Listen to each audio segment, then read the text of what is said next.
Hello, welcome back to the studio. In today's video, I'm going to share how I created this gnome painting using paints from two indie Canadian paint makers. The paints I'm using in this video are from ENL and Understory Supply company. In my last two videos, I shared my swatching and first impressions of both of these paint companies and the paints that I have in this palette. There are links up above as well as down below in the video description if you'd like to watch those videos. And in case you were wondering, yes, this sort of snowy looking scene with this sort of Christmassy looking gnome was originally painted back in December and intended as a holiday card. I was going to release this video as part of my Vlogmas series, but then Vlogmas didn't happen. But I'm still pretty proud of this little painting, and I still have this great footage, so I decided to make it into a video anyway. After all, I mean, I do live in Canada, and it's not unheard of to have snow in May, so we're gonna call this an early spring garden gnome. Yeah, that's it. Garden gnome. By the way, you can get some lovely garden gnome cards. Just order them over on my website, linked in the description down below. If you're new here, welcome. My name is Lee. I'm a botanical and natural science illustrator based in Kitchener-Waterloo, Canada. On this channel, I share watercolor techniques and tips and some insights into my daily life as an illustrator. If this is content that you're interested in, don't forget to hit like and subscribe. All right, well, where were we? Right, garden gnomes. Well, I'm not gonna share the original sketching of this little garden gnome character because it was really long and boring, and also I lost some of the footage. But let's get straight into some of the painting, shall we? I decided to do something a little bit unusual for me in this painting, and I started with the background. Now, if you know a little bit about me and my art, I do a lot of botanical style paintings, which often just have a clear white background, but I found that I frequently use that as a crutch. So I'm trying to stretch myself by painting in different sort of styles while still staying true to myself, and also not using these plain white backgrounds as a crutch, and instead trying to create some more interesting and layered scenes that tell a story. So with this Christmas garden gnome, I was really inspired by the Scandinavian tomten, folk stories and imagery. These have been sort of co-opted by commercial culture now. Those little gnome figures that are just a big hat with a nose and the beard. Honestly, I think even those are super cute and embrace some of the background story and the general aesthetic of where those gnome images come from. I wanted to create a slightly more dynamic character than just, a guy with a pointy hat and a beard. So I decided to have him carrying a mushroom, since these tomten are usually considered to be forest spirits. So I decided to have him with little mushroom, and I also looked up some Scandinavian folk art motifs and tried to create that sort of style while still having a 3D sort of realistic look to the character that I was creating.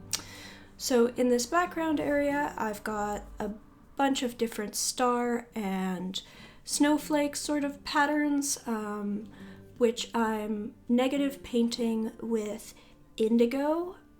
So this is a natural indigo paint. I'm using the indigo from Understory Supply company. Both paint companies have indigo paints in this case, so I did have two indigos in my palette, but the indigo from ENL was really, really weak and light, and I needed something quite dark valued.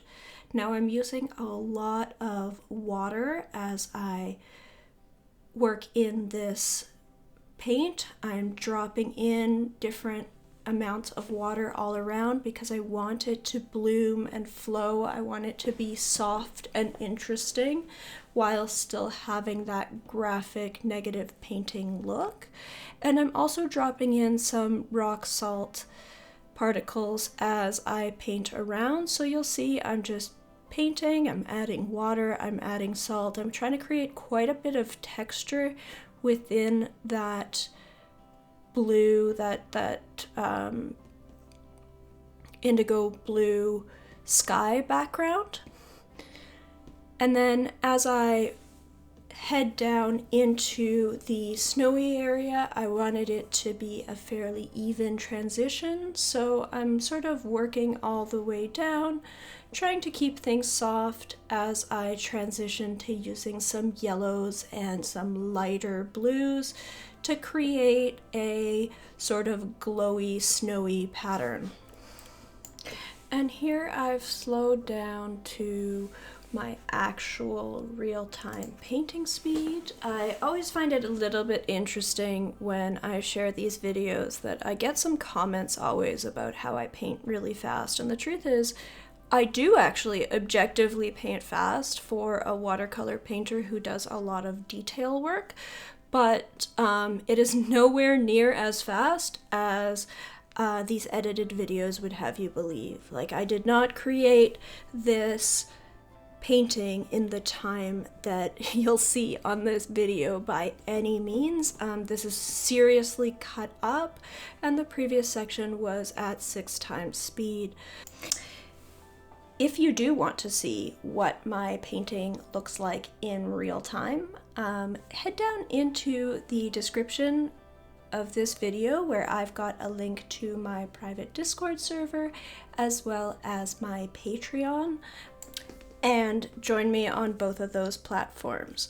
Whereas these videos on YouTube are frequently very, very sped up, I do often stream in a private stream my process while I'm painting these paintings. So for example, this gnome painting I streamed on a private stream to my patrons. So if that's something that you're interested in, you can join me while I'm painting. We can have a nice chat. It's always nice for me to have company, and I'd love to see you. I'd also like to point out, if you join my Patreon right now, you will also get 20% off on my new curated palette, which I've created with Roman Szmal Aquarius. That is for the next week only. So head on over to Patreon if that is something that you're interested in. Now, back to the painting. So as you can see here, I'm repeating the same process that I did on the left side of the background of this painting. I'm repeating on the right side. So this is at the top of the painting, it's all just indigo blue paint. This one's from Understory Supply Company, and I am painting the sky background, negative painting around some pre-drawn snowflake and star shapes that I had drawn in. And I'm adding lots of water and some large rock salt to create some interesting textures in my background. I want a really bold background. I don't want to just have my gnome in the middle of the painting. I'd like to take a moment in this video to talk about challenging ourselves as artists and overcoming fears. This is something that I believe very strongly is very important as an artist, to develop my own voice and also improve our skills. Is we aren't going to improve if we're always doing the same thing in the way that makes us comfortable. Magic doesn't happen within our comfort zones. So I try with all of my pieces, but especially with these smaller fun pieces, I try to challenge myself and do things that I'm not comfortable with at all. So I come from a place of painting a lot of very realistic paintings. I do mostly botanical art, and I paint mostly from life. So this is a completely imaginary creature with a very stylized design that I've created here, and I'm definitely challenging myself in that way, but that is not the only way in which this painting is stretching me and challenging me. One other big challenge that I set for myself when I set on this painting was the color selection. So here I'm working with some color samples from two small indie paint makers, and these are not the full set of colors that I would usually work with. Again, just to plug myself, if you do want to see what kind of colors I usually paint with, there's a link down below to my shop where I'm selling my color selection that I made with Roman Szmal Aquarius of the colors that I would usually use in my paintings. But I also just like challenging myself and stretching and trying limited color selections that aren't familiar to me. As I start blocking in the colors in the main gnome, I'm starting with the mushroom here, and then I'm going to go into his hat. It'll start becoming increasingly clear that what I'm creating has a sort of vintage look to it. And I think that's an interesting effect. I want to talk a little bit about that. Obviously, it's not like if you go back 100, 200 years, the colors in nature were any different. And yet we have a very clear idea of these sort of vintage colors, these vintage color paintings. And that's really down to what pigments were available to artists back in the day. So when we look at older paintings, they tend to have a certain look to them. And understanding how that is created and what that means in terms of the colors in the painting is really useful if we want to create a certain mood in our paintings. Most of the bright magenta, violet, pink sort of pigments that we are familiar with today are very modern. Artists back in the day did not have access to these sorts of pigments. So that entire portion of the gamut was kind of cut off because, like with the palette that I'm working with here, you would only have reds that leaned more towards the orange side. There weren't any quinacridones, say, to create like a really strong magenta. And until the development of synthetic ultramarine, blues on the more reddish side of the blue spectrum were also rare and expensive, especially the brighter they got. So prior to the development of synthetic ultramarine came from lapis lazuli. So the brighter the blue, the more expensive it would be to get in lapis lazuli form. It tended to be much less bright, much less saturated, and also more expensive, so it was less used. As a result, when we look at vintage paintings, they do tend to have more of a dark, like a grayed out area of the gamut, specifically where the violet side of the gamut is. Actually, come to think of it, I bet that would be a really fun video. Of course, I just love creating more work for myself, but let me know down in the comments below if that would be something that you would be interested in watching, is a video comparing, say, the same subject painted with two different palettes, like a more modern palette with some bright modern pigments and something with more of a vintage palette, and see how they differ. I bet that would be pretty interesting. Let me know down in the comments below if that is something that you would be interested in watching. Here you can see I've got most of the little Amanita mushroom cap painted out. That was definitely a highlight of this painting. I do have a video as well of painting just an Amanita mushroom in a fair bit more detail. I will link that up above. So I had two major sources of inspiration in designing the character and his clothing, the aesthetic of this painting. So the first one that I have already mentioned earlier is Scandinavian folk art. So this is often some very geometric graphics, particular style. I will flash some images to give you a bit of an idea. And the second one, I'm actually curious if somebody's already spotted it. So if you have a guess about what my other inspiration was, I'd love to hear it down below before I share it up in my own video. It would be really cool if I was actually successful with this. So I'd love to hear your guesses down below. Go tell me in the comments what you think my other inspiration is, because that's always fun. Here, I'll fast forward to when the painting is closer to done, so you can get a more finished look at what this looks like. This might help a lot, I hope. Again, go comment down below if you've already guessed what the second inspiration is. I think I actually managed to get pretty close. So it would be really cool if somebody guessed this.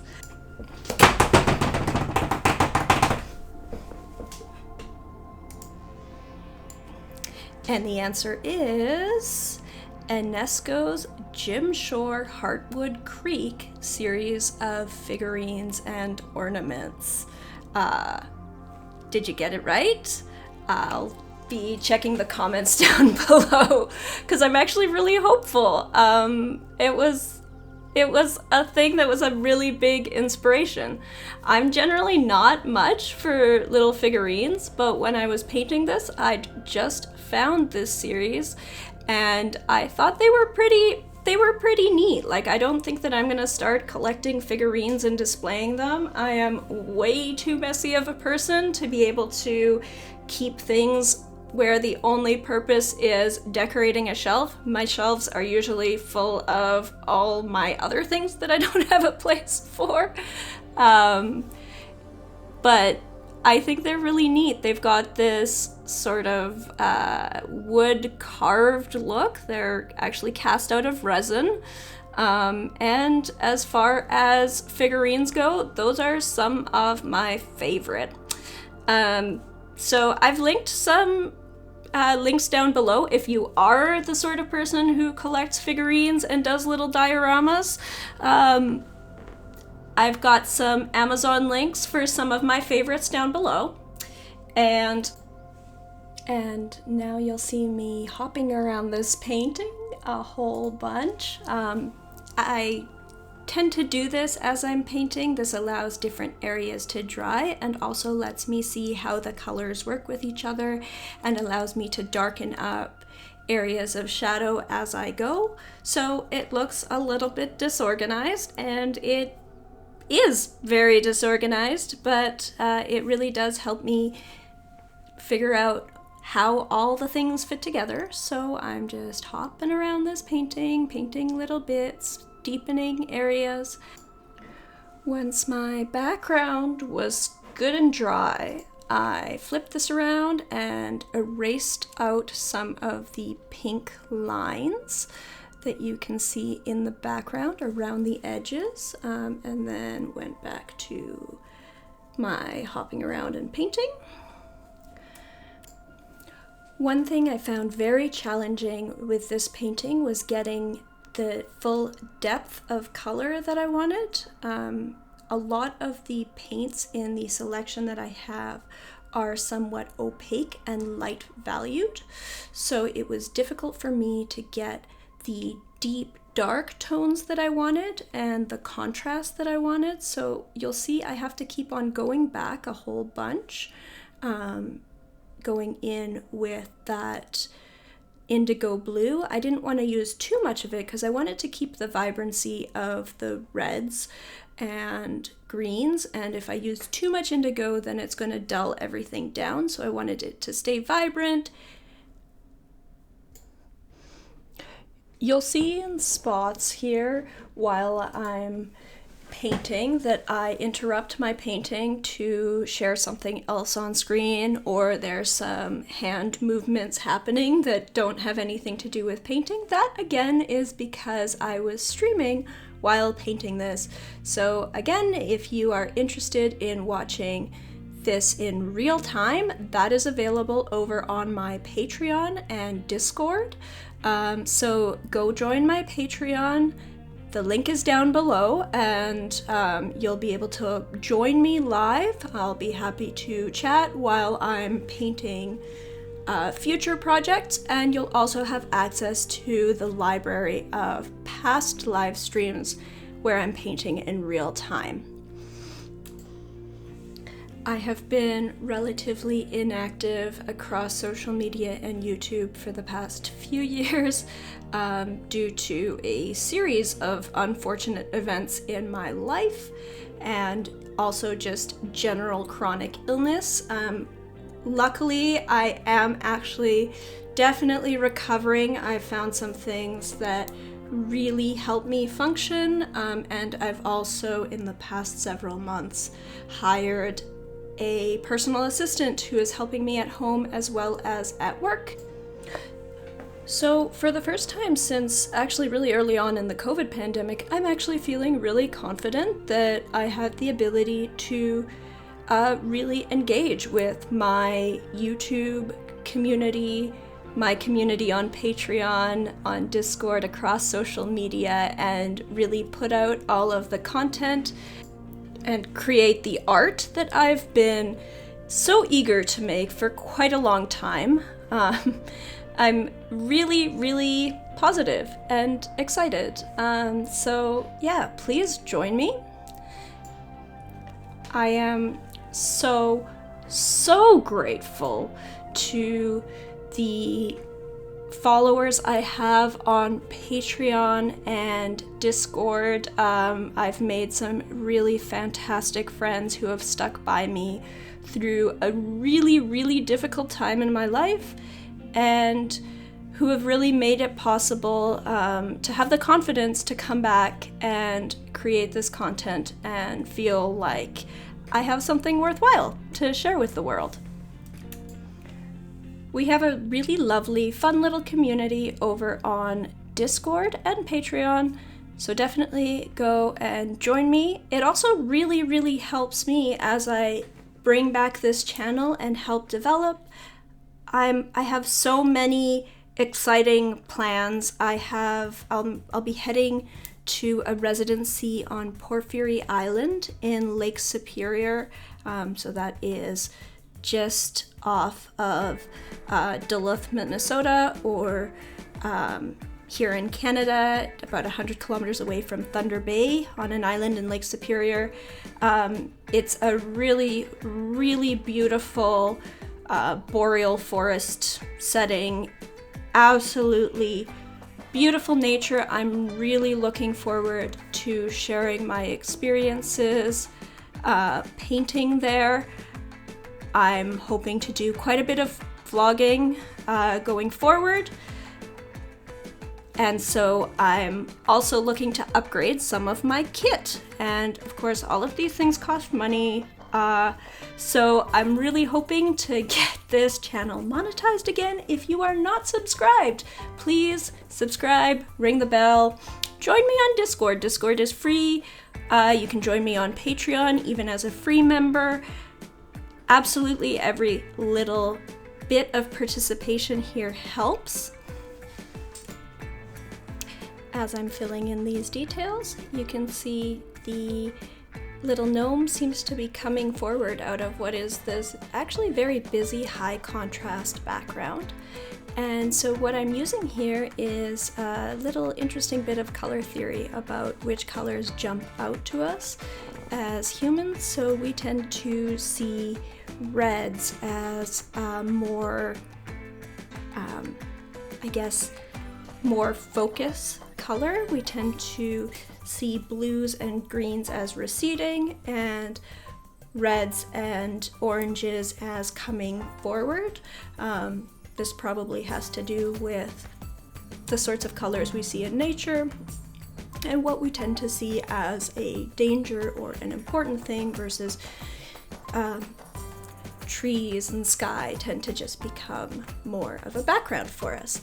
So even though I have a very busy background of whites and dark blues, those tend to recede into the background, and then I'm trying to keep some very bright reds in throughout the main character here in order to make him stand out from this very busy background. And I think it's working pretty well.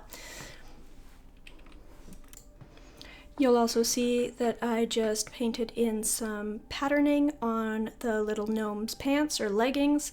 While I was painting this in real time, I had one of my patrons watching me who commented that the legs looked like he was just naked from the waist down for a while there, and so it was important to add some patterning. I think that also goes well with the general busyness of his clothing and coat. I have some nice little tree motifs. Now I'm painting some shadows in his beard. And this is a little bit challenging always when I'm painting white subjects, as I do want to keep his beard nice and fluffy and white, but of course I also need to create some depth and shape to it, so even white subjects will end up with some fairly deep shadows, but it's always a little bit harrowing to be putting down some deep colors right in your white subject, and it's difficult to get that balance right. So now here we go, adding those little details again, and back into the beard. Jumping around, adding some shadows in the sweater and his little jacket. And more work on my little amanita mushroom. Priorities. Mushroom's always the priority. And back into the beard again. Y'all, I've been looking at my desk as I'm editing this video, and my desk is an absolute pigsty throughout this video, which is real life. This is genuinely what my desk looks like, whether I'm painting or not. It's probably actually worse outside the camera shot, but ew, sorry. Definitely not something pretty to look at. The little bits of paper that I've used to soak up my watercolor excess, little eraser shavings everywhere. Just generally yuck. Hope you're not here for the beautiful background. Now I'm turning my painting upside down. I do this to be able to reach the top edge better. It also gives me a better idea of color balance if I'm viewing it from a different angle. And so I'm still working on deepening some of the shadows in the sky to make sure that the sky looks even and doesn't have any blotches that look uncharacteristically dark. I can also paint around the edges of my character again to create some contrast and make him pop out a little bit better. My process is once again very cut up and sped up here, has been for the last little while, and this is because I spend a great deal of my painting time just working on all of these little details all around the painting, so each little paint stroke doesn't look like much, but it's necessary for tying all of this together and creating a really polished, finished looking piece. I start with this mess, and then I just go and I clean up little bit by bit by bit. I make a mess and then I figure it out.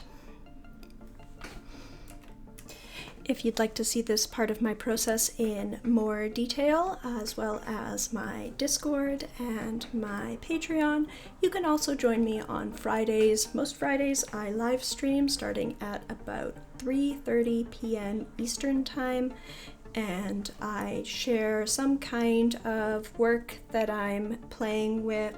That tends to be an opportunity for me to work on some smaller, more experimental pieces, sketches, and also I tend to work on little detailed things like these. So you can come and join me. There's a nice little community. We have a nice little chat as I'm painting on Fridays. I know a few other people like painting along with me and take that time to have a little sketch time of their own. I'm always open to suggestions about what people would like to see me paint, so that's another thing that you can go and let me know down in the comments below. If you saw this video and you think I should paint something in particular, I would love to hear your suggestions. Go let me know down in the comments below. Also, don't forget to hit like on this video, it really helps. Subscribe and ring the bell if you'd like to know when my next video comes out. Thank you so much for joining me. Thanks to all of you who have stayed with me through my terrible chronic health issues, and I look forward to seeing you again in the next video.